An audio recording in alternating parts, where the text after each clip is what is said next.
बताइए। मैम रहीम के दोहे वो पूरा हो गया। रहीम के दोहे पूरा हो गया, चलिए गुड। अच्छा, आप लोग का ग्रुप बन रहा है वो तो मैं देख रही हूँ। ये वैभव चंद्रा को आप लोग ग्रुप में ऐड कर लीजिएगा। और बहुत सारे बच्चे हैं जिनको छुट्टी के बारे में जानकारी नहीं है, कब से स्कूल बंद हो रहा है, क्या हो रहा है, वो मैंने डाल दिया है ग्रुप पर, है ना। जो बच्चे क्लास नहीं करते उनको तो कुछ पता चलेगा नहीं, वो ग्रुप में ही पूछेंगे, इसलिए मैंने कल डाल दिया। कल आप लोग देख लिए हो सब लोग? हाँ, यस मैम देख जैसे ली। विद्यालय बंद हो रहा है यस सब मैम। देखिएगा। यस मैं मैम। डाल रही हूँ, प्रतिदिन आप लोग थोड़ा चेक कर लिया कीजिएगा व्हाट्सएप ग्रुप को, ठीक है। ये 20 दिनों की छुट्टियों में यस मैम। हाँ चेक जरूर कर लीजिएगा। इसमें मैं कुछ एक्स्ट्रा क्वेश्चन लिखवा रही थी ना रहीम के दोहे का। Yes ma'am. Yes ma'am. Yes. कौन सा क्वेश्चन लिखवाया था? अंतिम क्वेश्चन बताओ जरा पढ़कर मुझे, कौन सा प्रश्न मैंने लिखवाया? रहीम ने पशु से भी निम्न किस मैम यहाँ तक लिखा है। अच्छा, रहीम ने पशु से भी निम्न किस तरह के मनुष्य को माना है? उत्तर भी लिखा दिया है मैंने। नो मैम, प्रश्न ही लिखवाया था। सिर्फ प्रश्न ही लिखवाया है मैंने। प्रश्न चलिए मैम लिखवा चलिए रही थी। लिखिए, उत्तर लिखिए, उत्तर लिखिए। जो मनुष्य कला पर कला, आज बहुत कम बच्चे हैं, 13 बच्चे ही दिख रहे हैं।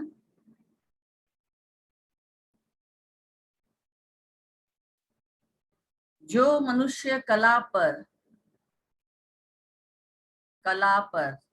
रीझने के बाद भी, जो मनुष्य कला पर रीझने के बाद भी, रीझने में र में दीर्घिकार होगा, जो मनुष्य कला पर रीझने के बाद भी कलाकार को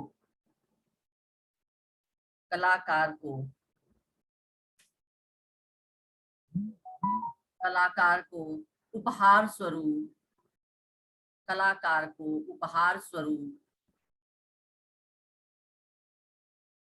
कलाकार को उपहार स्वरूप, कौमा, उनका मनोबल बढ़ाने के लिए, उपहार स्वरूप उनका मनोबल बढ़ाने के लिए,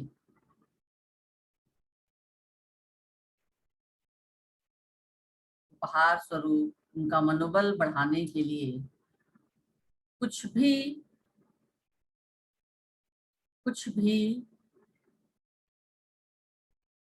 उन्हें नहीं देते हैं, कुछ भी उन्हें नहीं देते हैं, कौमा, ऐसे मनुष्यों को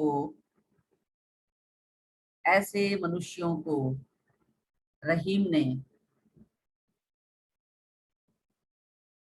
ऐसे मनुष्यों को रहीम ने पशु से भी बदतर, ऐसे मनुष्यों को रहीम ने पशु से भी बदतर, अर्थात पशु से भी बदतर, अर्थात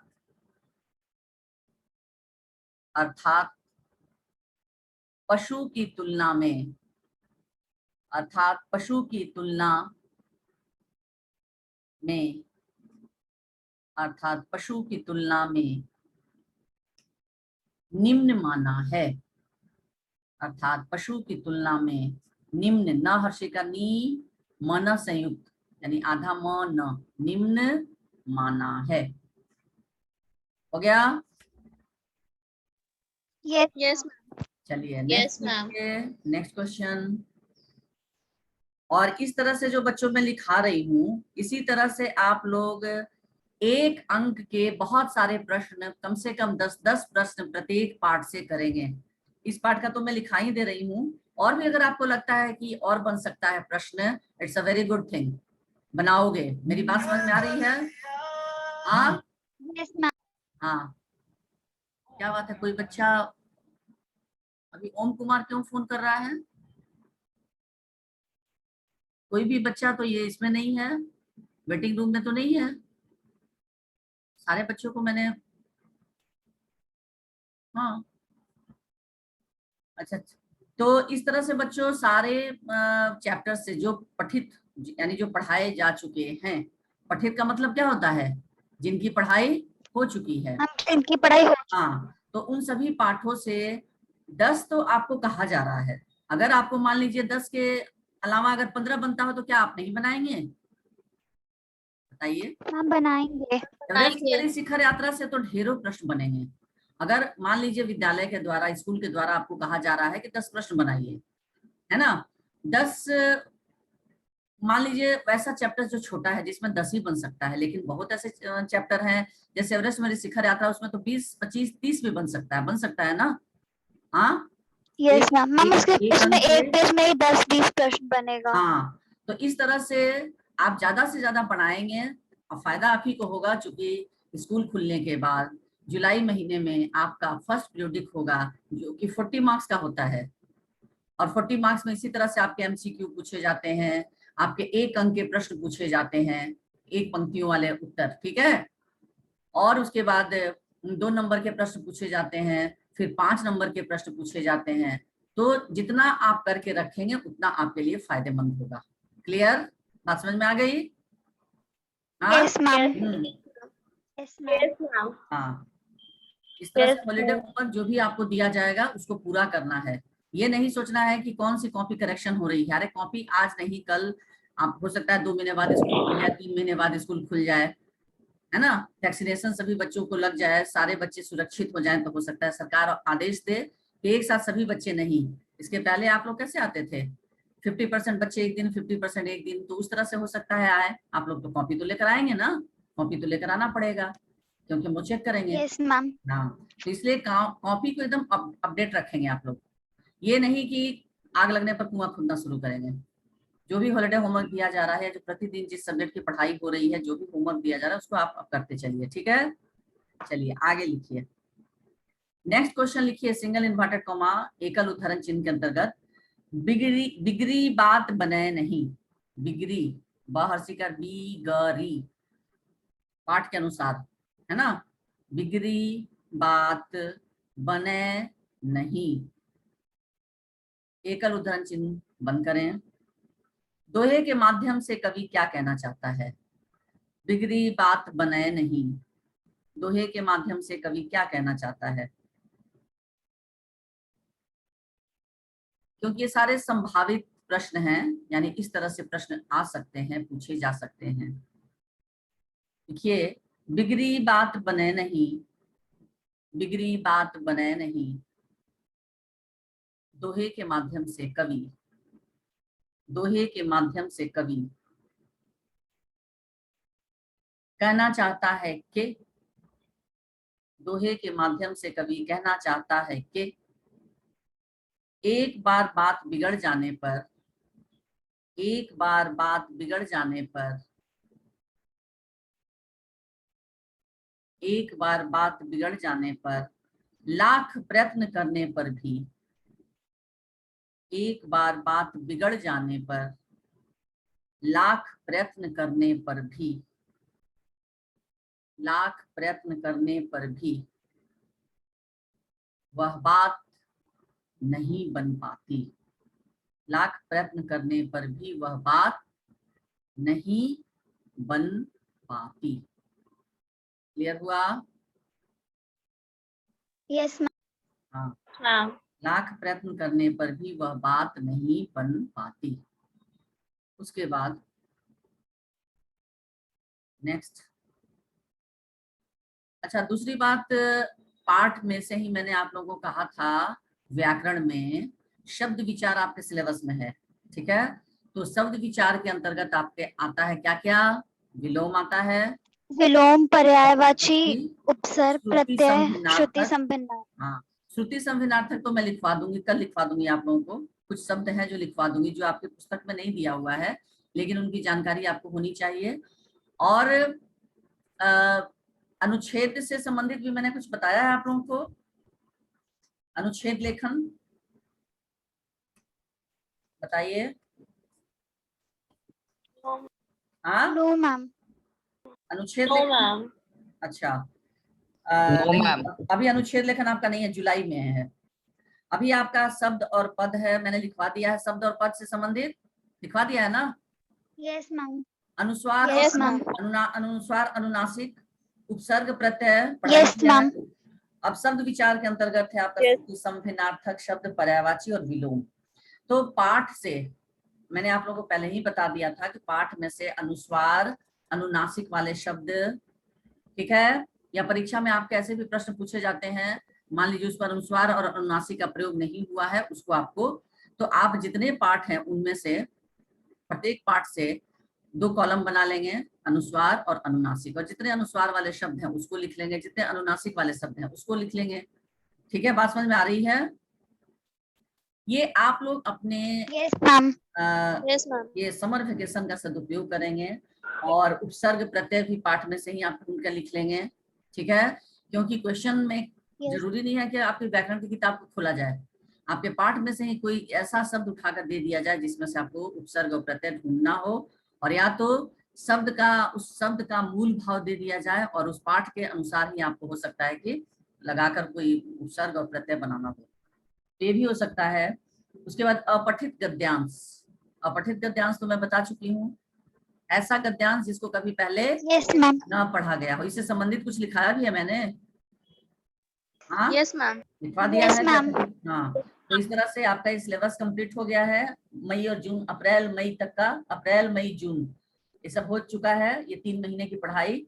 और जुलाई में आपकी प्रथम आवधिक यानी फर्स्ट पीरियोडिक टेस्ट जब होंगे, तो किसी भी, मैं चाहती हूँ कि मेरे सभी बच्चों को 40 में 40 अंक आए, और ये तभी संभव है जब आपका इन छुट्टियों में पूरा सदुपयोग करेंगे, कठिन वर्तनी पर कमांड कर लेंगे। और वर्तनी को मैंने कहा है कैसे पढ़ने के लिए, हिज्जे के साथ, कहा है ना, हिज्जे के साथ आप पढ़ेंगे, देखिएगा कि कितना आप लोगों में चेंजिंग हो रहा है। एक भी वर्तनी आप गलत नहीं लिखेंगे जब आप हिज्जे के साथ पढ़ना शुरू करेंगे। जैसे सर्वाधिक शब्द है, सर्वाधिक, दंत स व आकार रेफ, ध ह्रस्वीकार क। आगे बात समझ में ना। हाँ, यस मैम। आप लोग अपना Yes, वीडियो ma'am. ऑफ क्यों रखते हैं, मैं किससे बातें कर रही हूँ। हाँ, सभी बच्चे वीडियो ऑन रखते हैं और आप लोग एकदम ऑफ करके बैठते हैं, क्यों ऑफ करके बैठते हो जी। हाँ, जब मैं मैंडेटरी कर दूंगी एकदम 1 सेकंड के लिए भी नहीं बंद करने के लिए, जब मैं कहूंगी तब तो आप लोग करेंगे। अभी मैं बड़े प्यार से कहती हूँ वीडियो ऑन रखिए बच्चों, कभी ऑन रखिए फिर कभी ऑफ भी कर दीजिए बीच बीच में, तो आप लोग बिल्कुल नहीं ऑन करते हो। तो इससे तो मुझे शक होता है कि शायद आप लोग सोए रहते हैं, सोए रहते हैं और मोबाइल को कहीं स्टार्ट कर देते हैं और छोड़ देते हैं। ऐसा नहीं होना चाहिए। जिस तरह से मैं कुर्सी टेबल पर बैठकर पढ़ा रही हूँ, आप लोगों को भी तरीके से बैठकर पढ़ना चाहिए ना, ठीक है। तो इस तरह से चलिए, कहाँ तक लिखा, दोहे के माध्यम से कवि कहना चाहता है कि एक बार बात बिगड़ जाने पर लाख प्रयत्न करने पर भी वह बात नहीं बन पाती। हो गया, यहाँ तक हो गया ना। Yes ma'am. Next question, Yes, ma'am. Next question लिखिए, कवि रहीम के अनुसार, कॉमा, कवि रहीम के अनुसार, कवि रहीम के अनुसार विपत्ति में हमारा सहायक कौन होता है। कवि रहीम के अनुसार, कॉमा, विपत्ति में हमारा सहायक कौन होता है। कवि रहीम के अनुसार विपत्ति में हमारा सहायक कौन होता है।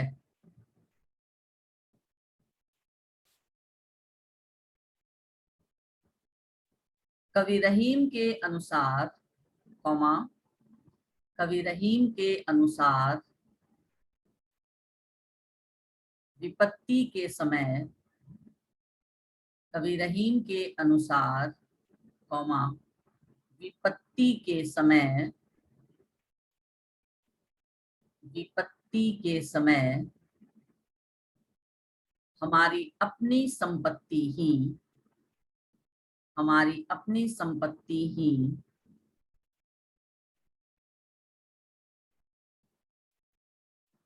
विपत्ति के समय हमारी अपनी संपत्ति ही हमारी सबसे महत्वपूर्ण सहायक होती है। हमारी अपनी संपत्ति ही हमारी सबसे महत्वपूर्ण सहायक होती है।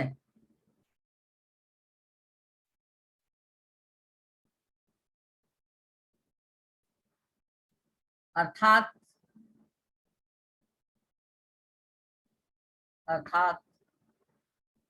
कवि का आशय है कि अर्थात कवि का आशय है कि संकट के समय अर्थात कवि का आशय है कि संकट के समय अपनी संपत्ति ही काम आती है। अर्थात कवि का आशय है कि संकट के समय अपनी संपत्ति ही काम आती है। पूर्णविराम। अगर मान लीजिए प्रश्न इस तरह से ना पूछकर कि कवि रहीम के अनुसार विपत्ति में हमारा सहायक कौन होता है, यह प्रश्न ना पूछकर अगर इस तरह से पूछा जाए रहीमन निज संपत्ति बिना से कवि का क्या आशय है, आंसर आपका यही होगा। आई बात समझ में? हाँ यस मैम। Yes ma'am. यही आंसर होगा कि विपत्ति में हमारा सहायक कौन होता है, अथवा अगर प्रश्न यह रहता है कि रहीमन निजी संपत्ति बिना से कवि का क्या आशय है, दोनों प्रश्नों के उत्तर ये एक ही होंगे। कि विपत्ति के समय हमारी अपनी ही संपत्ति सबसे महत्वपूर्ण होती है, या विपत्ति के समय संकट के समय अपनी संपत्ति ही काम आती है। क्लियर हो गया? Yes ma'am. Yes ma'am. Next question लिखिए। रहीमन पानी राखिए, सिंगल इन्वर्टेड कॉमा के अंतर्गत लिखेंगे रहीमन पानी राखिए। गर्ल्स फिर अपना वीडियो ऑन करो। एक सिर्फ स्पर्श ही अपना वीडियो ऑन रखा है। एंड क्षितिज व्हाट हैपन, तुम्हारा क्यों वीडियो ऑफ है? क्षितिज श्रीवास्तव, हाँ। एंड गर्ल्स अर्नवी, शरण्या, जारा, क्या बात है क्षितिज? चेहरा दिखाने से इतने तुम लोग परहेज क्यों करते हो? तो मैं भी अपना वीडियो ऑफ कर दूंगी। हाँ, it's not a good thing. चलिए लिखिए रहीमन पानी राखिए, दोहे के माध्यम से कवि मनुष्य को क्या प्रेरणा देना चाहता है? रहीमन पानी राखिए, दोहे के माध्यम से कवि क्या मनुष्य को क्या प्रेरणा देना चाहता है? ठीक है, लिखिए रहीमन पानी राखिए, सिंगल इन्वर्टेड कॉमा में ही लिखेंगे रहीमन पानी राखिए, दोहे के माध्यम से कवि, दोहे के माध्यम से कवि मनुष्य को, दोहे के माध्यम से कवि मनुष्य को यह प्रेरणा देना चाहता है, यह प्रेरणा देना चाहता है कि, यह प्रेरणा देना चाहता है कि मनुष्य को अपना मान सम्मान, मनुष्य को अपना मान सम्मान, मान सम्मान में योजक चिन्ह होगा, मनुष्य को अपना मान सम्मान बनाए रखना चाहिए, मनुष्य को अपना मान सम्मान बनाए रखना चाहिए, कॉमा, क्योंकि मान सम्मान ही, क्योंकि मान सम्मान ही मनुष्य के, क्योंकि मान सम्मान ही मनुष्य के जीवन की, क्योंकि मान सम्मान ही मनुष्य के जीवन की सर्वाधिक, क्योंकि मान सम्मान ही मनुष्य के जीवन की सर्वाधिक मूल्यवान संपत्ति होती है। क्योंकि मान सम्मान ही मनुष्य के जीवन की सर्वाधिक मूल्यवान, मूल्यवान की वर्तनी आती है सबको ना? हाँ Yes, ma'am. हाँ, मूल्यवान संपत्ति होती है। पूर्ण विराम।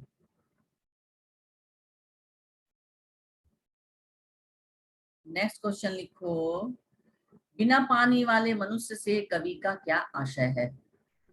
बिना पानी वाले मनुष्य से कवि का क्या आशय है? बिना पानी वाले मनुष्य से कवि का क्या आशय है?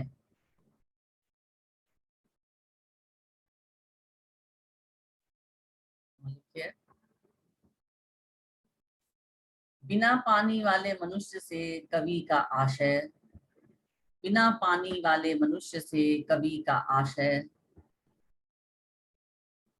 ऐसे व्यक्तियों से है। बिना पानी वाले मनुष्य से कवि का आशय ऐसे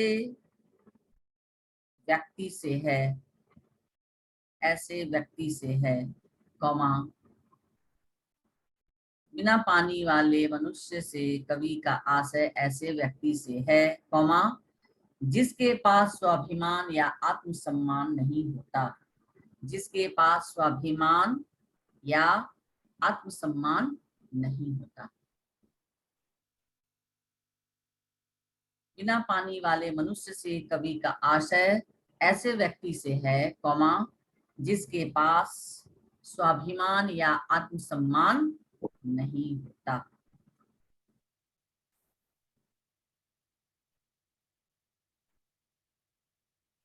ठीक है? Yes, ma'am. अच्छा, बाकी तो 5 नंबर का मैंने लिखवा दिया है। 5 नंबर का कोई प्रश्न मैंने लिखवाया है या नहीं?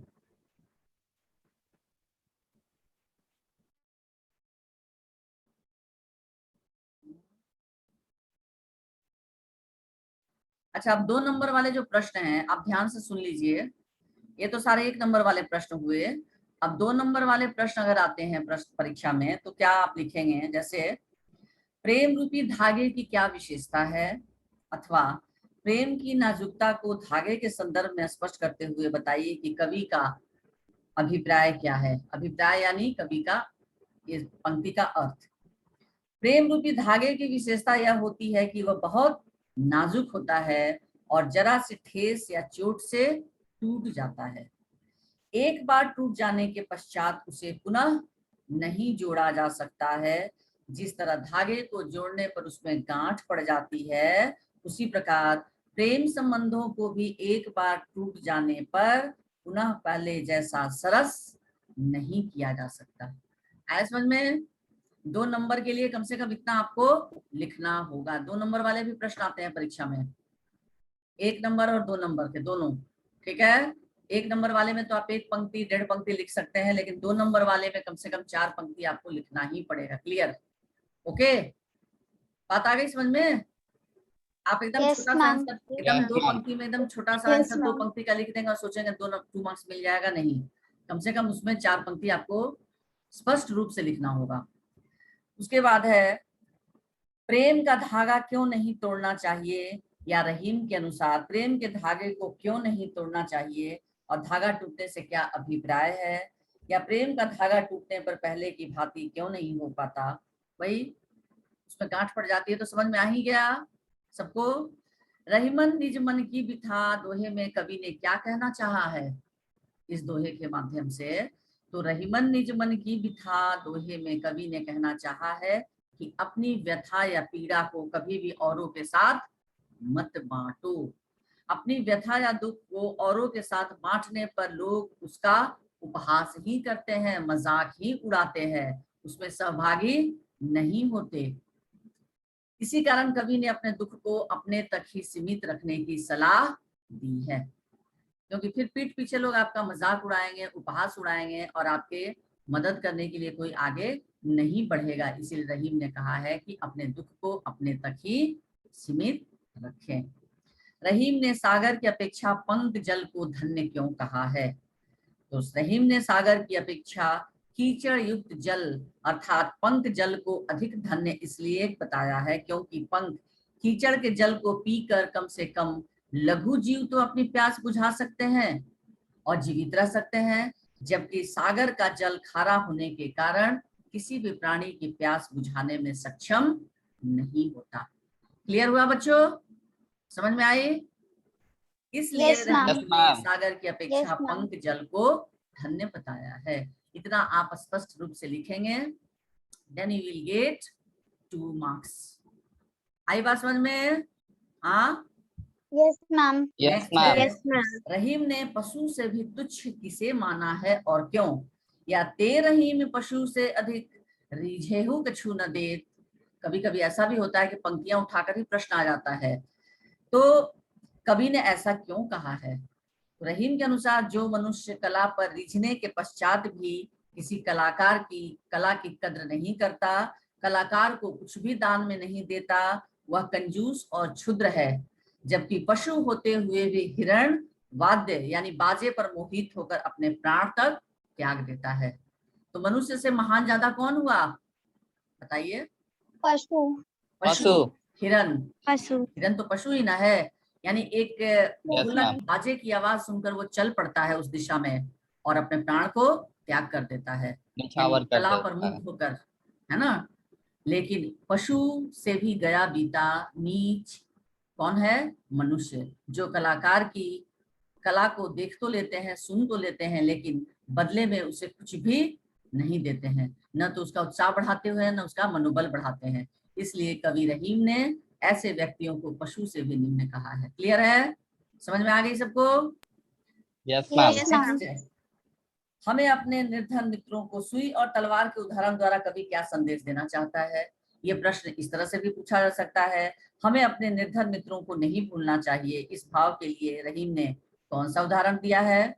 या लघु वस्तु का तिरस्कार क्यों नहीं करना चाहिए? या रहीमन देखी बड़ेन को लघु न दीजिए डार। दोहे के आधार पर कवि क्या संकेत करता है? यानी ये इतने सारे प्रश्न जो है इसी तरह से घुमा फिरा कर आ सकते हैं। तो कवि रहीम का मानना है कि प्रत्येक छोटी बड़ी वस्तु की अपनी अलग अलग उपयोगिता होती है, इसलिए कभी भी धनी या शक्तिशाली मित्रों को पाकर निर्धन या कमजोर मित्रों को नहीं भूलना चाहिए या उनकी अवहेलना या उनका निरादर नहीं करना चाहिए।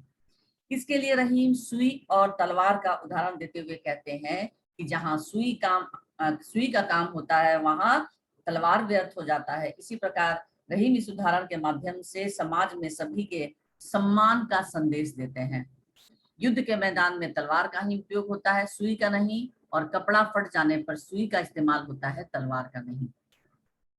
तो इसी तरह से रहीम ने समाज में हर व्यक्ति का अलग अलग स्थान निर्धारित किया है, उनका अलग अलग महत्व निर्धारित किया है। क्लियर हुआ बच्चों? समझ में आई बात? हाँ, Yes, Yes, ma'am. Yes, ma'am. Yes, ma'am. किसी व्यक्ति की योग्यता या गुण से प्रसन्न होने पर अन्य मनुष्यों का क्या धर्म होना चाहिए? मान लीजिए कोई व्यक्ति बहुत ही योग्य है, गुणवान है, तो अन्य मनुष्यों का क्या धर्म होना चाहिए?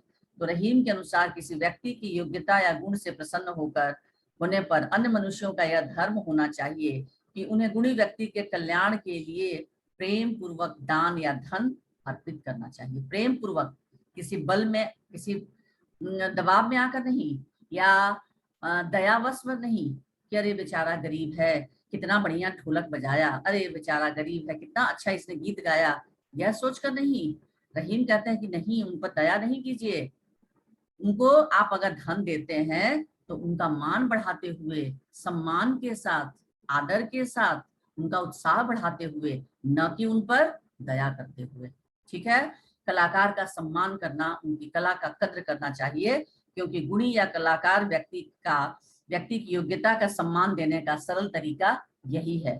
सबसे आसान तरीका यही है कि हम उन्हें कुछ धन देकर उनका उत्साहवर्धन करें और उस धन से उनकी मदद भी हो जाएगी। ठीक है? सब समझ में आ गया बच्चों? हाँ, Yes, Yes, ma'am. ma'am. अब कहीं से ma'am. भी कोई प्रश्न आएगा, Yes, मुझे ma'am. लगता है कि आप लोग कर सकते हैं।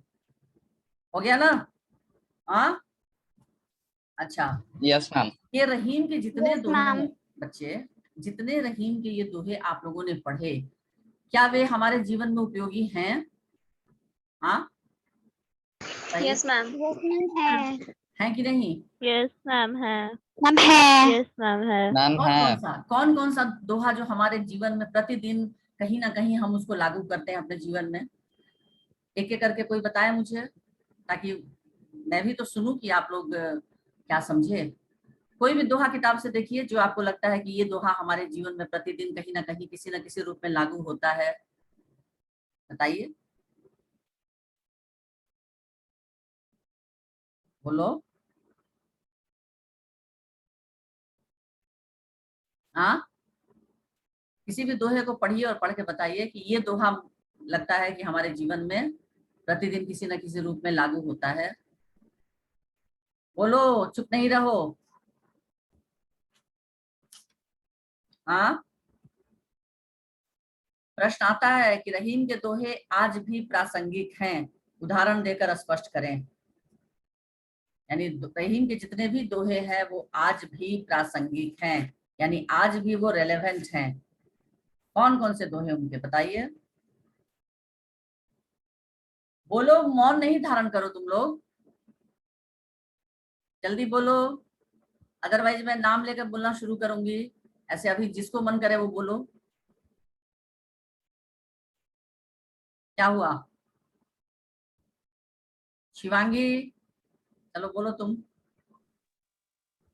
शिवांगी सिंह, मैम, हाँ बोलो, यस मैम। बोलो। मैम, रहीमन निजमन की बिथा मन ही राखो गोए, हाँ। सुनी अठिले हैं लोग सब, बांटी न लहे कोई। हाँ, मैम, ये दोहा हमारे जीवन में अभी भी प्रासंगिक है, क्योंकि आज भी कई लोग दूसरों का दुख सुनते हैं, किंतु वे उन्हें सराहना देने के बजाय उनके ऊपर हंसते हैं। हाँ, और बहुत ही कम लोग ऐसे हैं जो कि लोगों की सहायता करते हैं, लेकिन अधिकतर दुनिया में ऐसे लोग हैं जो लोगों को उनका दुख सुनकर उन्हें ही हंसी का पात्र बना देते हैं। हाँ, तो ये दोहा आज भी हमारे जीवन में प्रासंगिक है ना? Yes ma'am. हाँ, तो रहीम का ये दोहा हमें इस बात की शिक्षा देती है कि हमें अपने दुख को दूसरों के सामने प्रकट नहीं करना चाहिए। नहीं करना यही ना शिक्षा मिली? हाँ, यस मैम। हाँ, चलो अब आर्नवी तुम बताओ, आर्नवी प्रकाश, दूसरा कोई यस दोहा। मैम। मैम, बिगड़ी बाती बने नहीं, हाँ, लाख करो किन कोय, रहीमन हाँ, फाटे दूध को, मथे न मक्खन होए। मैम, हाँ, ये दोहा आज भी हम लोग के जीवन में वैसे ही रूप हाँ, देता है, क्योंकि आज भी बहुत लोग बिन सोचे समझे कोई भी बात बोलकर बात को बिगाड़ देते हैं और बेटा फिर थोड़ा उससे सा अपना ठीक वीडियो करने की ऑन कर लो, कोशिश करते हैं। वीडियो ऑन कर लो। हाँ, चलो बोलो। हाँ, आर्नवी मैम, को का क्योंकि कभी भी आर्नवी यस को मैम। आर्नवी तो ऑन नहीं की, शिवांगी का फोटो आ रहा है। मैम, आ गया है, ऑन हो गया है। हाँ, मैम, उसका भी वीडियो ऑन है। हाँ, तो अर्नवी का फोटो नहीं आ रहा है उस पर, शिवांगी सिंह का आ रहा है। मैम, अर्नवी मेरा वीडियो ऑन। एक बार ऑफ करके फिर मैम, ऑन करो उसका भी बेटा, ऑन है वीडियो। एक बार ऑफ करके यस फिर से मैम। ऑन करो, एक बार ऑफ करके फिर से ऑन करो, तब आएगा। मैम, कर लिया ऑन। नहीं आ रहा है, मुझे सिर्फ शिवांगी सिंह की तस्वीर दिखाई दे रही है, बाकी नहीं किसी का दिख रहा है, कुछ प्रॉब्लम शो कर रहा है। अच्छा चलो कोई बात नहीं, चलो बोलो। मैम, हाँ, ये दोहा आज भी उतना ही काम में आता है, क्योंकि आज भी बहुत लोग बिना सोचे समझे कोई भी बात बोल देते हैं और फिर बात बिगड़ जाता है, तो उसे फिर सुधारने की कोशिश करते हैं, हाँ, पर वो सुधर नहीं पाता, क्योंकि एक बात बिगड़ जाए तो वो फिर ठीक नहीं हो पाती। हाँ। इसीलिए कोई भी बात को सोच समझ कर बोलना चाहिए। इसके लिए रहीम ने एक उदाहरण भी दिया है कि जिस तरह दूध फट जाता है तो फिर वो दूध से तो उससे मक्खन माखन नहीं नहीं मथा निकल जा सकता। सकता। उसी तरह एक बार जो बात बिगड़ जाती है वो दोबारा उस बात को फिर बनाया नहीं जा सकता। चलो जारा रहमान, तुम बताओ बेटा, सबसे पहले वीडियो ऑन करो और उसके बाद बताओ कौन सा दोहा रहीम का प्रासंगिक है। रहीमन धागा प्रेम का मत तोड़ो चटकाए, टूटे से फिर ना मिले, मिले गांठ पड़ जाए। हाँ, ये दोहा अभी भी हमारे जीवन में उपयोगी इस प्रकार है कि अगर हम से रिश्ते में किसी कारण झगड़ा हो जाता है तो हम फिर चाहे उसे कितनी बार भी सुलझाने की कोशिश करें पर फिर भी लोगों के मन में मनमुटाव तो रह ही जाता है और मैम रिश्ते में दरार पड़ ही जाती है। इसके लिए उदाहरण भी साथ में देते चलो बच्चों। रहीम जी ने इसके लिए यह उदाहरण दिया है कि जिस प्रकार हम एक अगर किसी धागे को चटकाकर तोड़ देते हैं और फिर उसे जोड़ने की कोशिश करते भी हैं तो बीच में एक गांठ रह ही जाती है जिसे हम कभी भी नहीं मिटा सकते। हाँ, वेरी गुड। तो इस तरह से ये भी दोहा प्रासंगिक है आज के हमारे जीवन में। और कोई बताओ बच्चों? आदित्य रंजन।